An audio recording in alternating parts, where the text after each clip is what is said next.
Okay, so let's get right into it.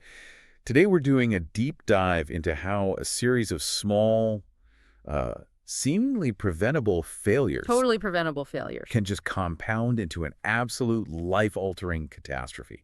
And we're going to trace that exact path for you using a single, really devastating legal case. That's right.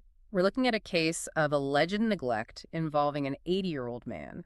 He was admitted to what's called a skilled nursing facility, or an SNF. And he was there for rehabilitation. He was supposed to be getting better, getting He stronger. was supposed to heal. Yeah. And that's really the core of where this story goes so wrong. So the whole journey to this tragedy, it starts with a piece of equipment you see in these facilities all the time, a Hoyer lift. Right, and that's meant for safety, to Mm. help transfer patients who can't walk using a sling. It's standard. But during one of these transfers, this man, he injures two of his right toes. And this is the fascinating part. It's not really even about the initial injury itself. It's about what happened next. Or what didn't happen. Nothing. The sources show the facility just failed to provide any treatment at all for those injured toes. Zero. Wait a second. An injury happens with their equipment on their watch, and there's no report, no treatment.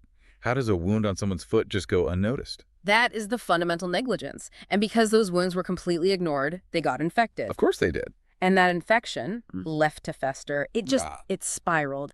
It progressed to a severe ankle abscess, and then it got even worse, escalating into osteomyelitis. And that's a bone infection. A deep, dangerous bone infection. And because it was allowed to get that bad, the only option left was a below-the-knee amputation. Just awful. No. To go in for rehab and lose a leg. His daughter, her words just capture it all. She said he was supposed to heal in that facility, not lose part of himself. It's just heartbreaking. And this institutional failure, it eventually led to a settlement, $400,000 in What? California. A measure of justice, I guess.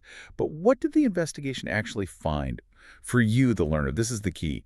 What broke down here? Well, they really pinned it on three critical failures. First, and this is the root cause, a demonstrable lack of proper staff training on how to even use the Hoyer lift, The thing that caused the injury in the first place. the initial event.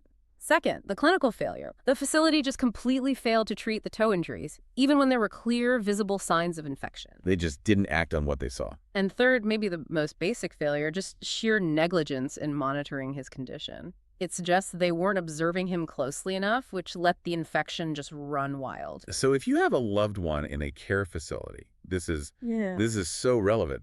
Advocacy resources like bidsore.law, for example, they really emphasize that these aren't just freak accidents. No, they're predictable outcomes of neglect and means families have to be active advocates. You need to be asking some hard questions. Like what, specifically? Yeah. What should people be asking? Ask about staff training on equipment. Ask what their protocol is for documenting and treating any visible injury, no matter how minor it seems. And ask about their daily wound care and infection monitoring.